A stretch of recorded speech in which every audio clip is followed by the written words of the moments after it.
할렐루야. 우리 함께 일어나셔서 에베소서 4장 1절부터 6절까지 말씀, 하나님께 주신 말씀 받도록 하겠습니다. 신약성경 에베소서 4장 1절로 16절 말씀입니다. 우리 한 절씩 교독하겠습니다. 그러므로 주 안에서 갇힌 내가 너희를 권하노니 너희가 부르심을 받은 일에 합당하게 행하여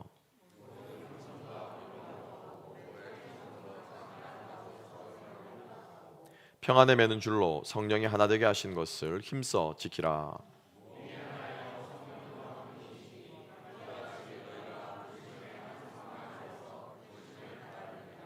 주도 한 분이시요 믿음도 하나요 세례도 하나요 하나님도 한 분이시니 곧 만유의 아버지시라. 만유 위에 계시고 만유를 통일하시고 만유 가운데 계시도다. 아멘. 아멘. 자리에 앉으셔서 우리 함께 부르심 하나됨 그리고 공동체라는 제목으로 우리 함께 은혜를 나누겠습니다.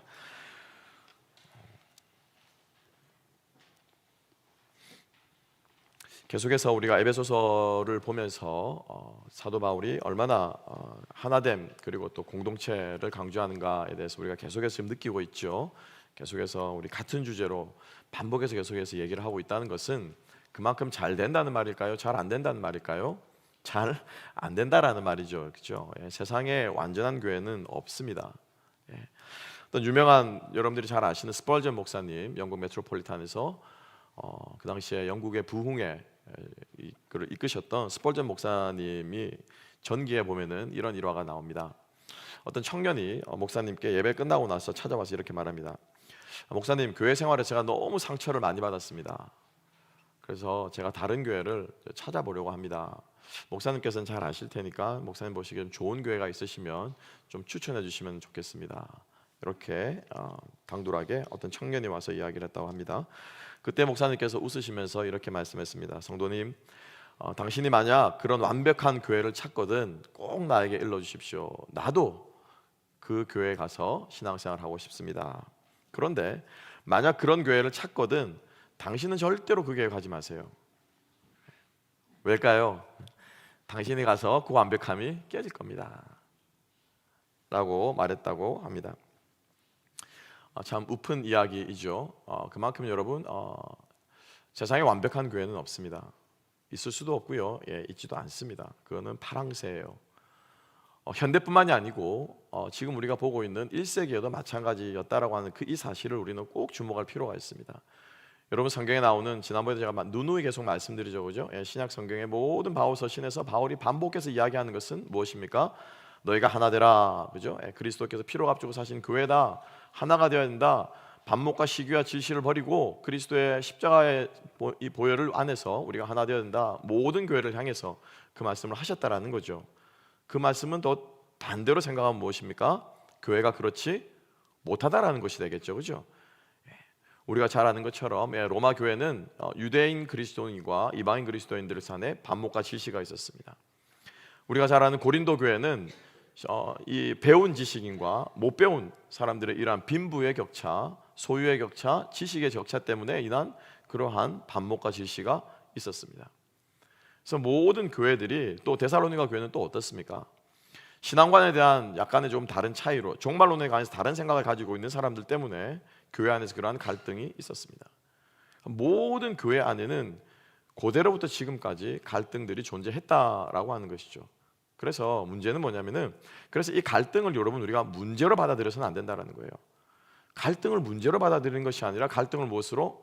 기회로, 하나님께서 나에게 말씀하시는 메시지로, 내가 이 일을 통해서, 이 환경을 통해서, 이 사건을 통해서, 이 갈등을 통해서 하나님이 나에게 원하시는 것이 무엇인가 라고 하는 것을 반추해 볼 수 있는 영적인 성숙의 기회로 삼는 것이 모든 교회에는 필요하다라고 하는 사실을 오늘 우리가 이 아침에 다시 한번 주지하고 하나님 말씀을 함께 들을 수 있는 저와 여러분이 되었으면 좋겠습니다. 오늘 본문의 말씀은 크게 세 가지로 우리들에게 어떻게 하면 하나 되어야 되는가, 그리고 어떻게 왜 하나 되어야 되는가에 대해서 우리들에게 이야기를 해주고 있는데요. 크게 세 가지로 함께 우리가 말씀을 보면서 생각해 보도록 하겠습니다. 첫 번째로 1절 말씀 함께 읽어볼까요? 다 같이 1절 읽어보시겠습니다. 시작. 그러므로 주 안에서 갇힌 내가 너희를 권하노니 너희가 부르심을 받은 일에 합당하게 행하여. 그래 이제 뒷부분에 쭉 이제 하나 되어라는 말이 나오거든요. 첫 번째로는 뭐냐면은 우리가 하나 되어라는 이유가 뭐냐면은 우리가 부르심을 받았는데 이 부르심은 무엇입니까? 우리를 구원하셨다라고 하는 것이죠. 그죠? 부르심에 합당하다라고 하는 이 합당하다라고 하는 이 단어는 헬라어로 악시오스라고 하는 이 말은 뭐냐면은 worthy예요. worthy. 부르심의 가치에 부합하는 이란 뜻이에요. 무슨 말씀인지 이해가시죠? 그죠? 예. 그래서 그 어떤 일이 예를 들어서 이 성경 한 권이 가치는 23,000원짜리 성경이다 그러면은 이 성경의 가치를 뭐예요? 물질적인 가치를 그렇게 매겨서 값을 지불하고 사는 거겠죠. 그렇죠? 그럼 이 성경책의 가치는 얼마예요? 물질적인 가치는 23,000원이에요. 그렇죠? 이 타이가 10,000원 주고 제가 샀다면 이 타이가 10,000원이에요. 그러니까 우리가 하나가 되어야 되는데 우리가 하나가 되어야 되는 이유가 뭐냐면은 부르심의 가치에 부합하는 것이 하나 되는 것이라는 거예요. 그러면 이 부르심은 어떤 부르심이냐? 우리를 구원하신 부르심이라는 거죠. 조금 더 나아가면은 예수 그리스도께서 피로 값주고 교회를 세우시고 우리를 구원하신 그 가치에 부합하는 것이 뭐냐면은 하나 되는 거라는 거예요.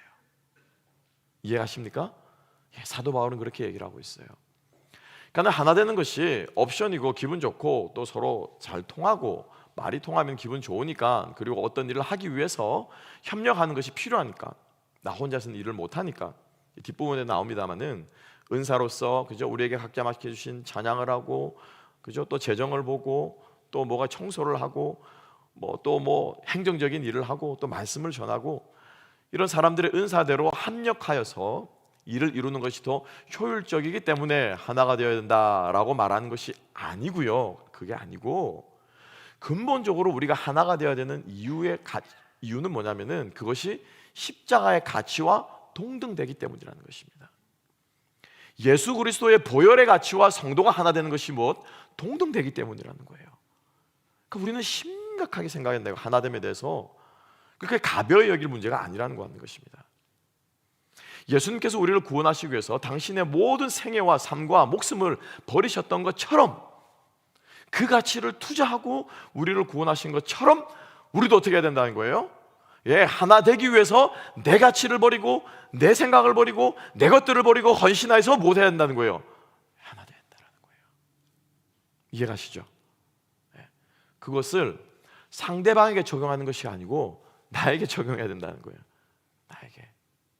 그것이 무엇이 되었건 간에 여러분 그것이 십자가 아니고 복음이 아니고 보혈이 아닌 그 무엇은요 여러분 변합니까? 변하지 않습니까? 가치는 세상의 가치는 변해요 여러분 변해요. 이게 23,000원짜리였는데요 지금은 얼마예요? 56,000원이에요. 그렇죠? 변해요 여러분. 어제까지 이불 옷이 받은 석유가 갤런에 이불 옷이 받은 석유가 전쟁 한번 났다고 지금 4불 5불 지금 치솟고 있는 거예요. 가치는 뭐예요? 바뀌는 거예요.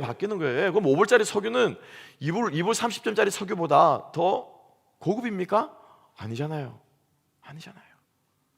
가치는 변하는 거예요. 입은 무엇도요? 지식도요, 여러분. 지식도.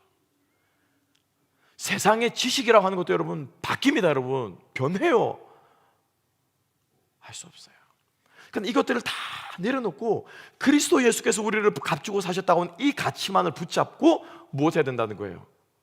하나 돼야 된다고. 그 하나됨의 과정 가운데 뭐가 있습니까? 비밀이 있습니다. 비밀이 있어요.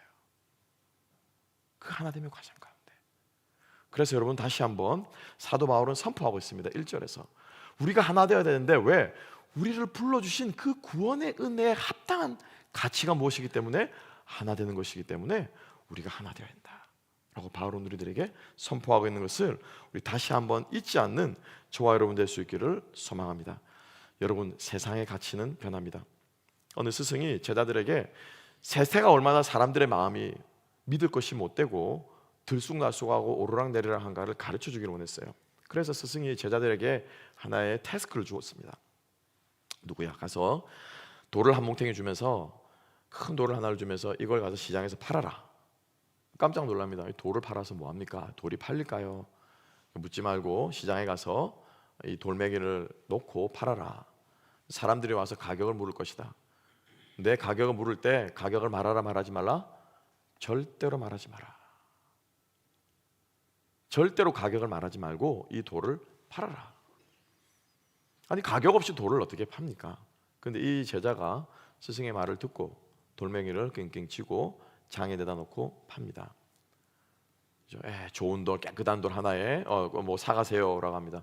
그럼 사가라고 해놓고 큼지막한 돌을 물건값이 없으니 사람들이 뭐라고 말할까요? 와서 그죠? 그 돌이 얼마입니까? 라고 묻겠죠. 대답을 하지 않습니다. 그냥 실없는 사람이다라고 지나갑니다. 근데 그 중에 한 사람이 지나가다가 돌값이 얼마입니까? 라고 대답을 하지 않자 이 돌이 비싼가 봅니다 라고 말하면서 한 10,000원이면 팔겠습니까? 대답을 하지 않습니다. 고개를 절레절레 흔듭니다. 그래? 뭐 돌 10,000원짜리 돌 뭐하나? 근데 그걸 옆에서 가만히 듣고 있던 사람이 10,000원에도 안 파는 저 돌이라면 저 돌이 도대체 얼마짜리일까?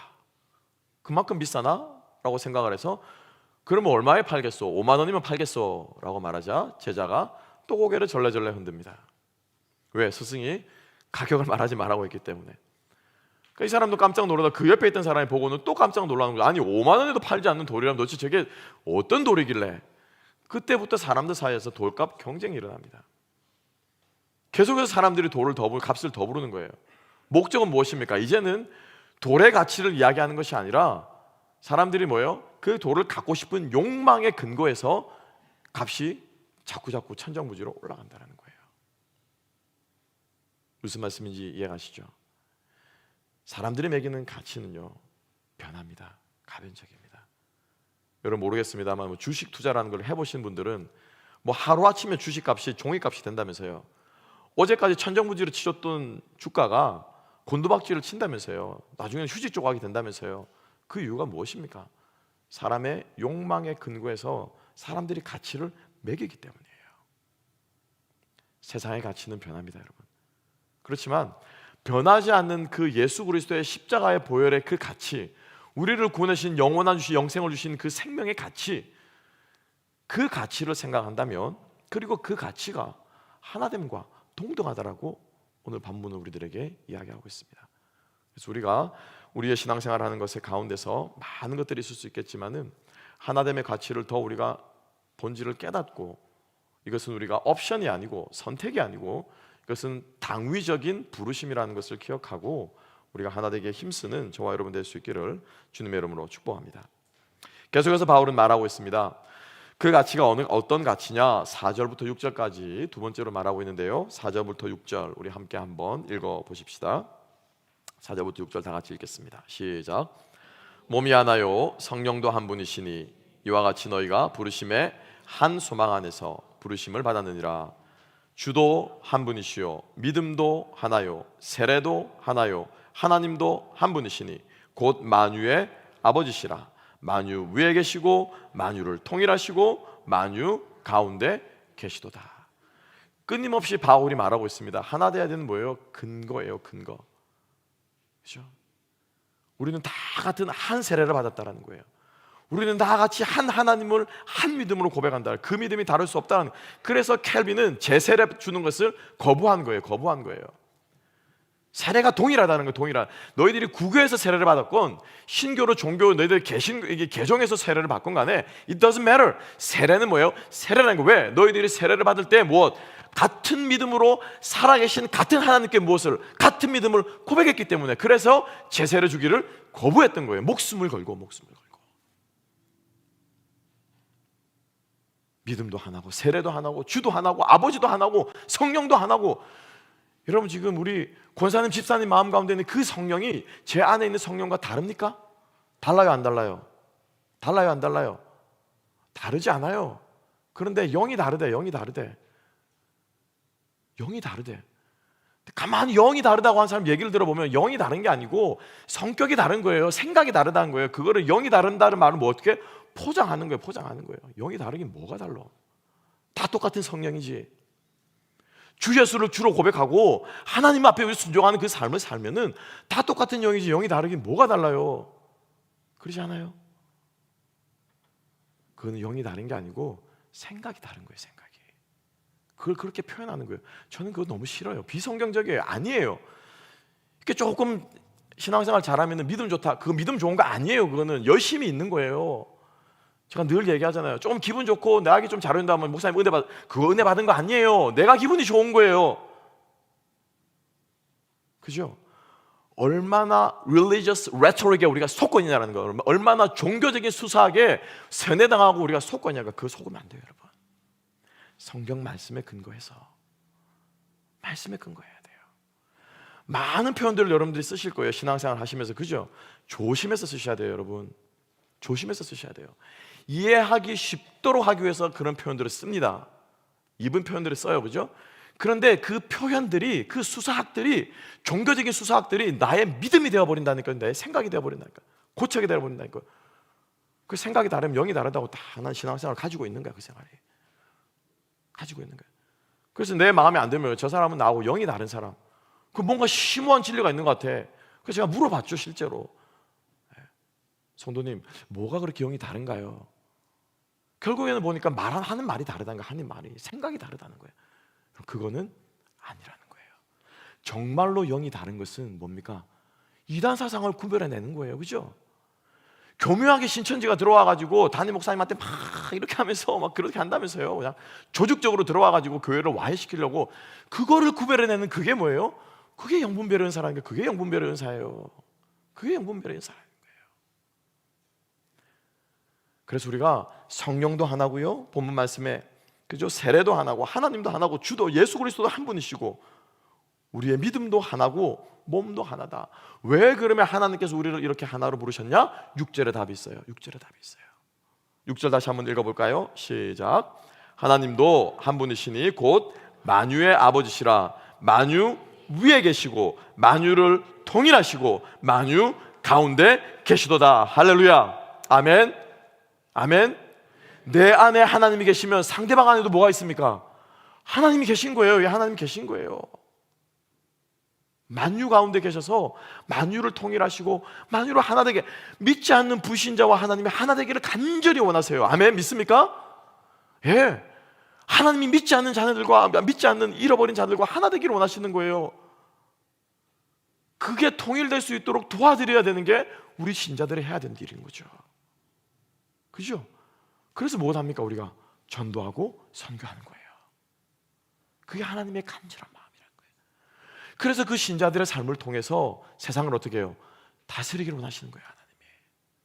하나님의 뜻대로 사랑과 겸손과 온유와 절제와 충성으로 세상을 섬기고 다스리는, 하나님의 백성들이 다스리는, 하나님의 뜻을 받아서 하나님의 백성들이 세상을 다스리는 것을 하나님이 꿈꾸신다는 거예요. 그래서 그것을 위해서 우리가 뭐 된다는 거예요? 하나가 된다는, 하나가. 우리가 세상에 나가서 할 일이 천진데, 그렇지 않습니까? 믿지 않는 영혼들을 향해서 할 일이 천진데, 세상은 우리를 부르고 있는데, 하나님은 우리를 세상 가운데 보내시는데, 이거는 지금 교회 안에서부터 하못돼가지고 찢고 뽑고 싸우면은 이게 일이 되겠습니까, 여러분? 일이 되겠습니까? 사장님은 자, 이제 우리 이제 영업하러 가자. 월요일 되면 이제 영업차들 쫙 보내면서 가서 이제 영업해라라고 말하는데, 영업 첫날 월요일 아침부터 사장님이 조회하는데 막 직원들끼리 막 싸우는 거예요. 그냥. 그죠? 저 그렇지, 나 가기 싫어. 저 그렇지. 네가 좀 가. 네가 좀 가. 내가 지금까지 갔는데 네가 좀, 막 이러고 싸우고 있는 거예요. 지난달에 내가 실적 더 많이 올렸는데 너는 뭐 했어? 그러면 서로 막 손가락질하고 싸우고 있는 거예요. 지금 할 일은 천진데. 그러지 않습니까? 하나님께서 만유를 통일하시고 만유 가운데 계시고 우리 교회를 통해서 하실 일이 너무너무 많습니다. 아멘. 그래서 하나님께서 말씀하시는 거예요. 그 일 하기 전에 한 마음 한 뜻이 되어야 한다 라고 이야기하는 거예요. 싸우다가도 정신없이 막 정신 못 차리다가도 호가 가면 불면, 성령께서 우리에게 영적인 시그널을 주시면, 하나님께서 적이다, 고지가 적이다라고 말씀하시면은 모든 것을 내려놓고 한 마음 한 뜻이 되어서 영혼 세우고 영혼 살리는 일에 우리가 한 마음 한 뜻이 되어야 할 줄로 믿으시기 바랍니다. 그래서 공동체가 하나가 되어서 새로 오는 영혼들을, 사람들을 어떻게 해요? 품어내야 되는 거예요. 녹여내야 되는 거예요. 같은 식구가 될 수 있도록 해야 되는 거예요. 그래서 좀 뺐다하게 왔다가도, 그죠? 이 교회는 뭐가 있나 뺐다하게 왔다가도 성도들이 한 마음이 되고 하나가 되고 사랑 안에서 섬기는 모습을 보면서 이런 모습이 어떻게 돼야 되는 거예요? 이렇게 돼야 되는 거예요. 이렇게. 그 교회 소망이 있는 거예요, 여러분. 그죠? 이렇게 오니까 그래 너도 이렇게 해봐라. 그럼 나도 이렇게 하면서 더 내밀어 배를 그냥 이렇게 더 막 가라고. 그건 아니에요, 여러분. 주님이 원하시는 일은요, 한 영혼 구원하여 살리는 일이에요. 진리를 모르고 있는 영혼들에게 바른 진리가 가르칠 수 있도록, 비뚤어진 신앙, 잘못된 신앙, 잘못된 믿음 가지고 있는 사람이 있다면은 공동체를 통해서 그 믿음이 세워지고 교정되어지고, 예수를 모르는 사람이 있다면은 그 공동체를 통해서 예수님을 알게 되는 그 일을 통해서 하나님이 만유 가운데 계시고 만유를 통일하시고 만유 위에 계시기를 소망하신다라고 하는 사실을 기억하고 하나 될 수 있는 힘쓰는 저와 여러분 될 수 있기를 주님의 이름으로 축복합니다. 1절과 4절, 5절, 6절에서는 그 하나됨의 당위성, 이유에 대해서 이야기를 했는데요, 2절과 3절에서는 그 방법에 대해서 이야기하고 있습니다. 제가 여러분과 함께 조금 강조하기로 원하는 것은 이 가운데 부분이에요. 함께 하면 2절, 3절. 그러면 목사님, 주님, 어떻게 그럼 우리가 하나 될 수 있습니까? 우리가 물어야 되겠죠, 그죠? 하나님께서 우리에게 말씀해 주셨어요. 함께 한번 읽어보고 싶다. 2절, 3절 시작. 모든 겸손과 온유로 하고 오래 참음으로 사랑 가운데서 서로 용납하고 평안에 매는 줄로 성령이 하나 되게 하신 것을 힘써 지키라. 아멘. 아멘. 아멘. 2절에서 말하고 있습니다. 크게 2절은 두 바퀴로 나눠져 있습니다. 앞부분에 뭐냐면은 모든 겸손과 온유로 하고, 뭐냐면 be humble and gentle 이라고 표현하고 있어요. 이게 한 문장의 하나예요. 첫 번째 방법은 뭐냐면은 humble이에요. humble. 여러분, humble이 뭐예요? 겸손이 뭐예요? 저 나 잘 못하는데, 집사님 사랑방장으로, 권사님 사랑방장으로 좀 섬겨주세요. 목사님 저는 못해요. 절대 못해요. 저는 그 사랑방장 감이 아니에요. 이게 겸손입니까? 이게 겸손이에요? 이거 겸손 아니에요, 여러분. 성경적인 겸손은 뭐냐면은, 첫째, 하나님을 왕으로 삼는 거예요. 하나님을 왕으로 인정하는 거예요. 그러면 그 왕이 나에게 말하는 것은 모든 것이 다 뭐가 되는 거예요? 진리죠, 그죠? 모든 것이 다 순종해야 되는 것이죠. 하나님을 왕으로 세운 사람은 주님이 너 해 그러면 어떻게 하는 거예요? 주님 저는 그거 못해요. 그거 아니고 주님 해 그러면 yes sir. 이게 겸손이라는 거예요. 이게 겸손이라는 거예요. 이게, 그죠? 그게 성경적인 겸손이에요, 여러분. 그게 성경적인 겸손이에요. 나를 부르신 그분을 믿고 그분 앞에 나아가는, 이게 첫 번째 겸손이고요. 두 번째 겸손은 우리가 이제 그 마음을 가지고 우리가 살아갈 때, 겸손은 뭐냐면은, A라는 사람이 있고 B라는 사람이 있다고 칩시다. 제가 B입니다. A라는 사람은 굉장히 돈이 많아요. 아주, 그죠? 뭐 돈도 많고 경제적인 여력이 있습니다. 그러면은 B라는 사람은 상대적으로 위축되면서, 그래 니 잘났다. 니 혼자 다 해라. 난 뭐 돈도 없고 재력도 없고 뭐 힘도 없고 할 줄 아는 것도 없으니까 그래 너 혼자 다 해라. 이러면서 자기를 낮추는, 이것은 겸손이 아니죠. 그건 겸손이 아니에요. 진정한 겸손은 나보다 남을 더 낮게 여긴다라고 하는 말은, 그 사람이 나보다 더 낫기 때문에 그 사람을 인정하는 마음과, 두 번째로는 인정하는 게, 그래 너 혼자 다 해라. 네가 잘하니까 그래 인정 너 혼자 다 해, 잘해 라고 하는 게 아니고, 성경적으로 인정하는 마음은 그 인정함 가운데서 무엇? 배우려고 하는 거예요. 배우려고 하는 거예요. 내 부족함을 상대방이 가지고 있는 것으로부터 뭐예요? 배우려고 하고 채우려고 하고 본받으려고 하는, 이게 뭐냐면은 성경적으로 humble and gentle하다는 거예요. 우리가 하나 되기 위해서 여러분 꼭 기억하셔야 되겠습니다. 나보다 남을 어떻게 여기고요? 낮게 여겨야 돼요. 나보다 남을 낮게 여겨야 돼요. 그 전에 하나님께서 우리의 주인 되시고 왕 되심을 고백하는 마음이 우리 가운데 있어야 한다는 것입니다. 내가 틀리고 상대방이 옳을 수 있다라는 그 한마디의 마음이 있으면은 많은 경우에 논쟁과 분쟁과 생각들이 어떻게 해결될 수 있습니다. 그래, 그 말도 일리가 있네. 그 말도 일리가 있네. 그럴 수도 있지 라고 하는 생각이 진리가 아닌, 성경 말씀이 아닌 이상은, 그죠? 성경 말씀이 아닌, 어떤 사람이 와가지고 예수 그리스도 외에도 구원의 길이 있다, 종교다운주의가 와서 예수 그리스도 있다 그러면 그걸 가지고 그래 그럴 수도 있지, 그건 아니에요. 그건 아니에요. 그러시면 안 돼요. 예수 외에도 구원의 길이 있을 수 있지, 그건 아니에요. 그건 말고 그게 아니라면 모든 것에 대해서 뭐예요? 그럴 수 있지라고 하는 태도. 남이 나보다 나을 수 있고 남이 나보다 옳을 수 있고 내가 틀릴 수 있고 내가 못할 수 있다는 생각이 우리를 어떻게 해요? 겸손하게 만든다. 여기에 출발점이라는 게 겸손하게 만든다. 두 번째로는 말하고 있습니다. 오래 참음으로, 하반절입니다. 오래 참음으로 사랑 가운데서 서로 용납하고인데요. 여기서 핵심은 뭐냐면 용납하는 거예요. 용납. 네. 용납을 하는데 그 용납에 필요한 게 뭐냐면 오래 참음이에요. Be patient. 그죠? 용납하기 위해서 필요한 게 뭐라는 거예요? 사랑이라는 거예요. 용납하기 위해서 필요한 게 patience고요, 인내력이고요, 사랑이랍니다. 그럼 이 용납이라는 말을 우리가 좀 생각해 볼 필요가 있다. 용납. 여러분, 용납하는 게 뭐예요? 용납하는 게 뭐예요? 받아들이는 것? accept? 성경 말씀을 우리가 이 한글로 번역할 때 원어 성경이 라틴어로 번역이 되고, 라틴어 성경이 자국어로 독일어로 번역이 되고, 독일어 성경이 그때부터 종교개혁 이후로 퍼졌습니다. 그렇죠? 퍼져가지고 자국어로 번역되기 시작했어요. 근데 한국은 선교사들이 영어권에서 왔기 때문에 그 영어 성경이 다시 한글로 번역이 된 거예요. 몇 단계를 거친 거예요? 3단계, 4단계를 거친 거죠. 그렇죠? 그렇지만 자국어가 가지고 있는, 우리 한글이 가지고 있는 우리 사람들의 정서에 맞는 게 있어요. 그래서 정확하게 번역이 됐을 때 훨씬 더 우리 마음속에 와닿는 자국어의 능력이 있습니다. 그죠? 있어요. 예. 있어요. 그렇지만은 4단계를 거쳐왔기 때문에 이 한글이 가지고 있는 뭐도 있습니까? 동시에 한계도 있어요. 한계도.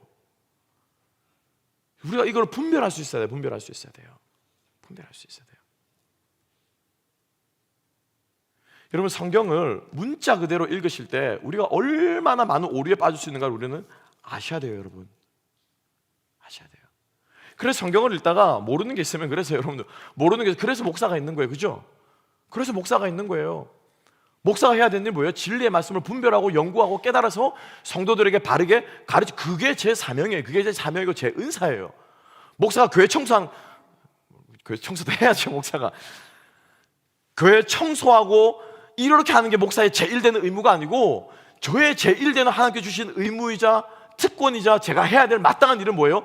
말씀을 풀어가지고 여러분들에게 제대로 가르쳐주는 거예요. 이게 제가 해야 될 일이라는 거예요. 아멘. 목사에게 여러분들이 올바른 걸 기대하셔야 돼요. 우리 목사님 청소도 안 한다, 그건 목사에 대해 잘못 기대하시는 거예요. 여러분, 잘못 기대하는 거예요. 성경을 읽다가 궁금하거나 의문이 있거나 이상한 게 있으면은 혼자 해석하지 마시고 누구에게 물어봐야 돼요. 저한테 물어보세요. 여러분, 그거 하라고 제가 있는 거잖아요. Anytime 제가 받을게요. Anytime. 핫라인 만들어서 여러분들이 말씀이 궁금하고 말씀이 어렵다는 거는 언제든지 콜해주세요. 언제든지 제가 가르쳐드릴게요. 함께 고민해보는 거죠. 여기서 뭐 용납하다라고 하는 아네코라고 하는 말이에요. 아네코라고 하는 말인데, 이 아네코라고 하는 이 말은 우리가 생각하는 accept 한다라고 하는 말이 아니에요. 뭐냐면은 tolerance라는 뜻에 더 가까워요. 영어 하시는 분들은 아시겠죠? 견뎌주다, 아니 관용하다라는 말에 더 가까운, 관용하다.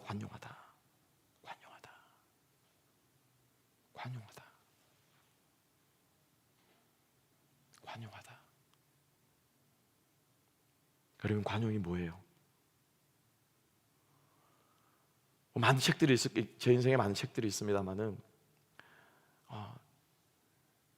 참 이렇게 제 인생에 이렇게 획기적으로 이렇게 생각의, 사고의 패러다임을 바꿔준 책 중에 하나가 홍세화 씨가 쓴 왜 똘레랑스인가라는 책이에요. 왜 똘레랑스인가? 영어 불어로 똘레랑스고요, 영어로는 tolerance예요. Why tolerance?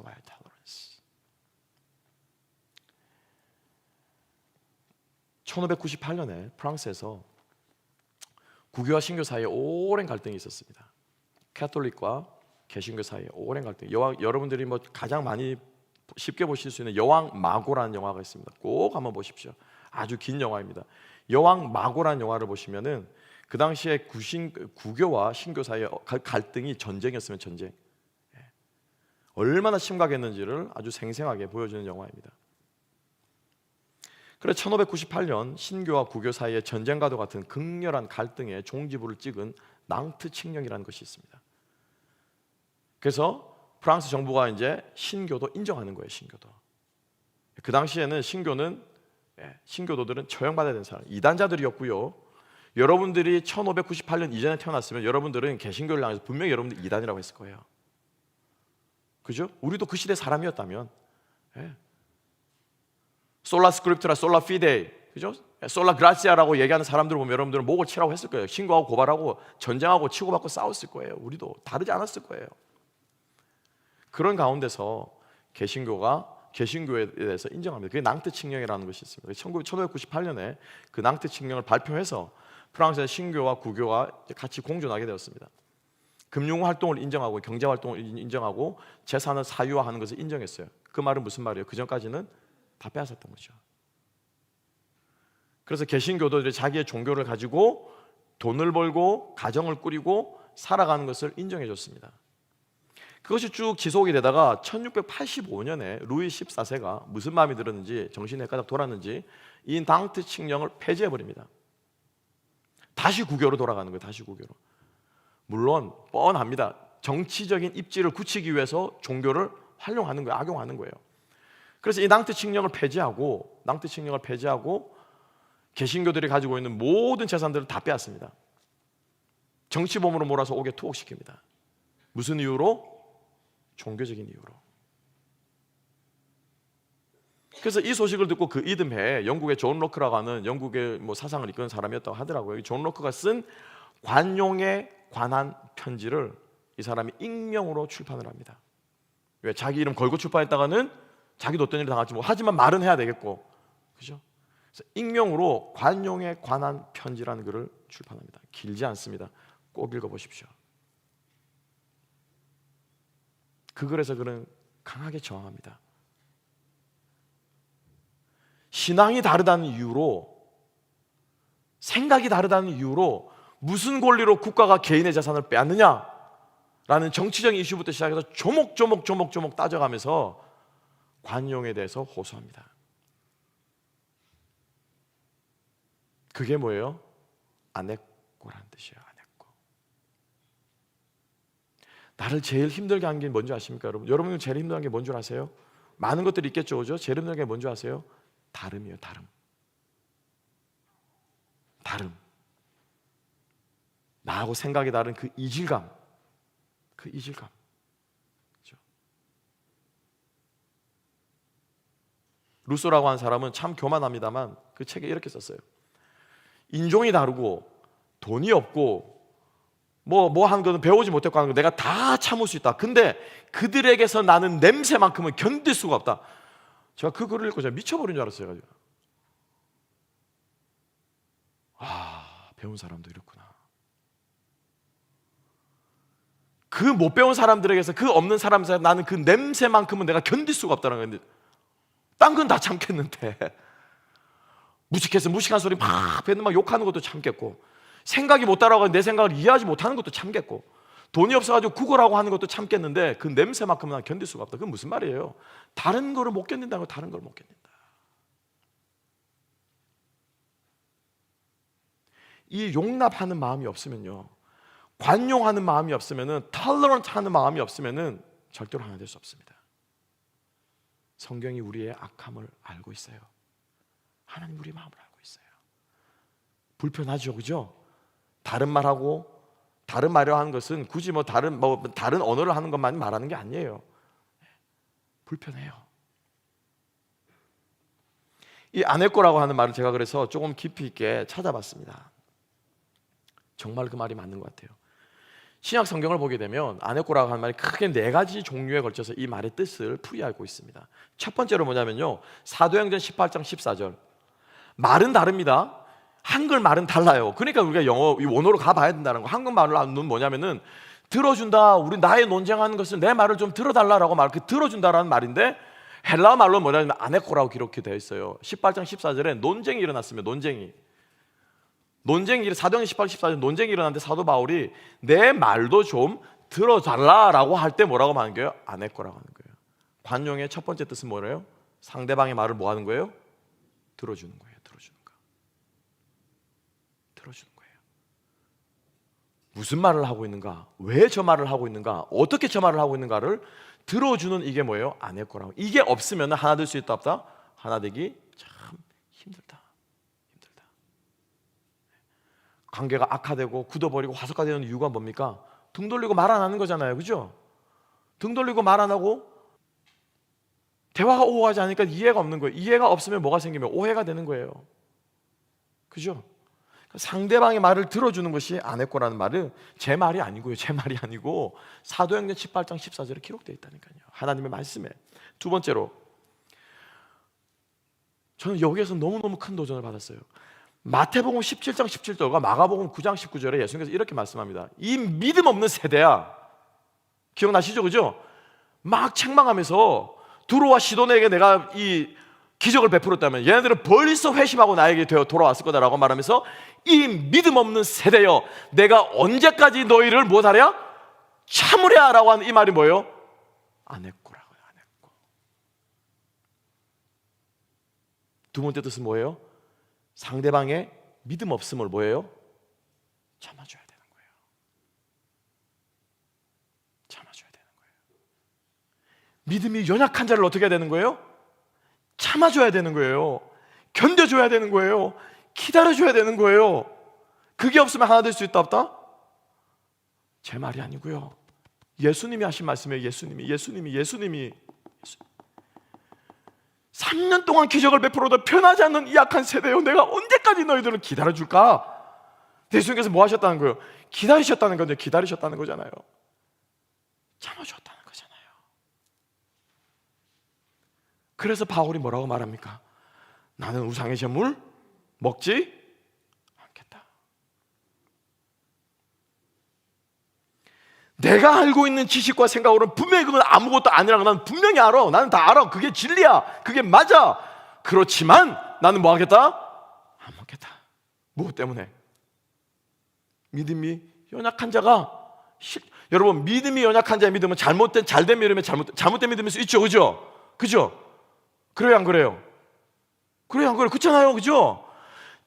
믿음이 연약한 자는 믿음이 안 자란 것도 있지만은 믿음이 잘못된 믿음을 가질 수도 있어요. 잘못된 믿음을. 목사님이 칭찬해주면은 은혜 받았다고 그러고, 자기가 뭐 잘하면, 어떤 사람 잘하면 좋다고 그러고, 믿음과 은혜란 단어를 남용하고 잘못 쓰는 사람이 있다. 이 사람 믿음은 예수님을 믿지만은 건강하지 않는 믿음이에요. 이 사람을 어떻게 해줘야 된다고요?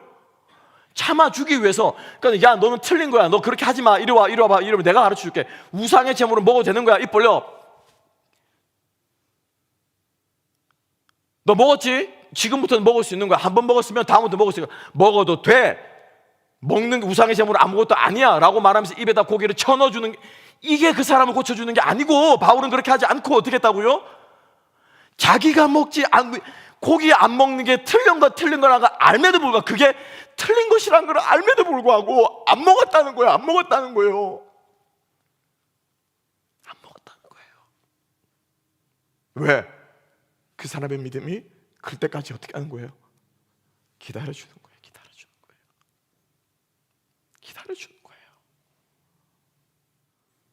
그래서 그 지식 위에 올라가는 게 뭐라는 거예요? 그 지식 위에 올라가는 게 뭐라는 거예요? 사랑이라는 거예요. 사랑. 그래서 뭐라고 말합니까? 무엇과 무엇으로? 인내와 무엇으로? 사랑으로 해. 인내와 사랑으로 뭐 해야 되는 거예요? 안 했고 해야 되는 거, 안 했고 해야 된다는 거예요. 세 번째 뜻입니다. 세 번째로 이 안 했고의 뜻에 담겨있는 뜻은 뭐냐면은 고린도전서 11장 1절 11장 19절에 말하고 있습니다. 뭐냐면은 지식적으로 배운 사람이 어리석은 자들을 어떻게 해요? 여기서 어리석다는 거는 조금 덜 배운 그런 어리석은 자들이 향하는 행동들을 어떻게 해요? 받아들이는 거예요. 이게 뭐라는 거예요? 또 안 했거래요. 이게 또 안 했거래요. 그러니까 말씀을 잘 모르니까, 예를 들면은 고린도 교인들이 얼마나 지식 수준이 높습니까? 그래서 사도 바울이 자기들 한 얘기예요. 고린도 교인들이요. 이 참 못 배운 나를, 여러분 바울이 못 배웠습니까?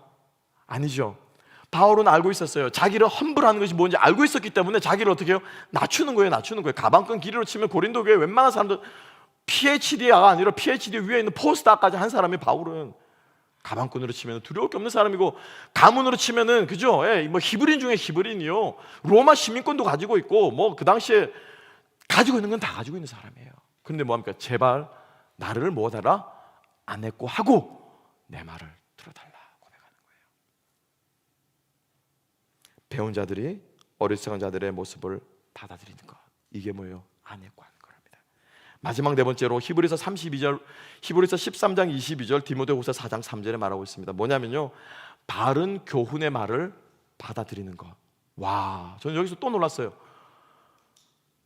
진리의 말씀을, 성경의 바른 교훈의 말씀을 받아들이는, 이것도 뭐라는 거예요? 아내꼬라는 거예요. 이게 무슨 뜻이냐면 여러분, 지금까지는 내가 옳은 줄 알고 산 거예요. 옳은 줄 알고, 믿음은 이런 게 믿음이야 라고 알고 살았어요. 그런데 목사님이 설교하다가 성경을 보십시오. 집사님, 성경에 보면은 이렇게 믿음은 이런 용법으로 아내꼬란 말은 쭉 일어났죠. 보세요. 쭉 되셨죠? 하나님이 원하시는 믿음은 이런 믿음이요 라고 말하면서 내 말을, 믿음을, 잘못된 생각을 어떻게 해요?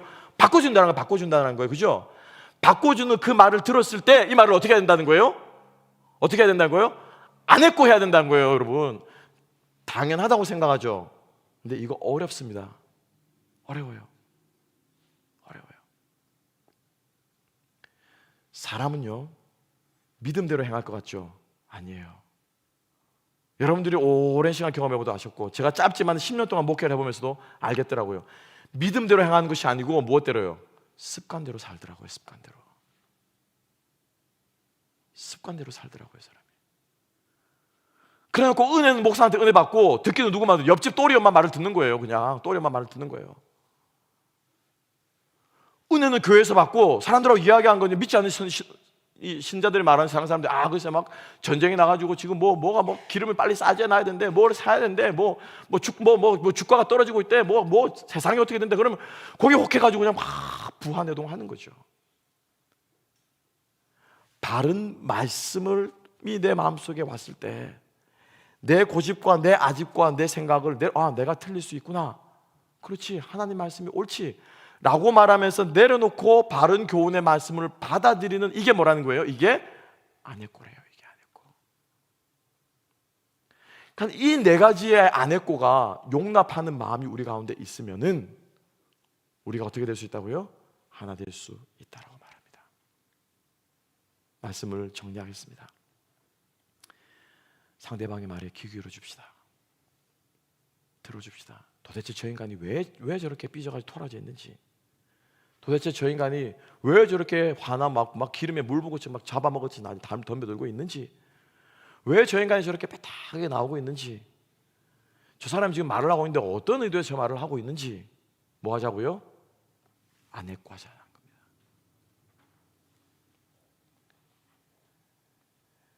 믿음이 연약한 자를 아내꼬합시다. 조금 못 배웠다고, 못 가졌다고, 사회적으로 여러 가지 것들이 나보다 낮은 그것 자체가 웃기지만 그런 사람들이 있다고 하더라도 아내꼬합시다. 그리고 무엇보다도 진리의 말씀이 나에게 왔을 때 내 아집과 내 생각과 내 고집을 내려놓고 주님 말씀하시면 순종하겠습니다. 아내꼬합시다. 그럴 때 여러분, 우리 하나로 교회는 정말 주님이 기뻐하시는 하나 되는 하나로 교회, 이름값 하는 교회가 될 수 있을 줄로 믿습니다. 그러한 저와 여러분 될 수 있기를 주님의 이름으로 축복합니다. 기도하겠습니다.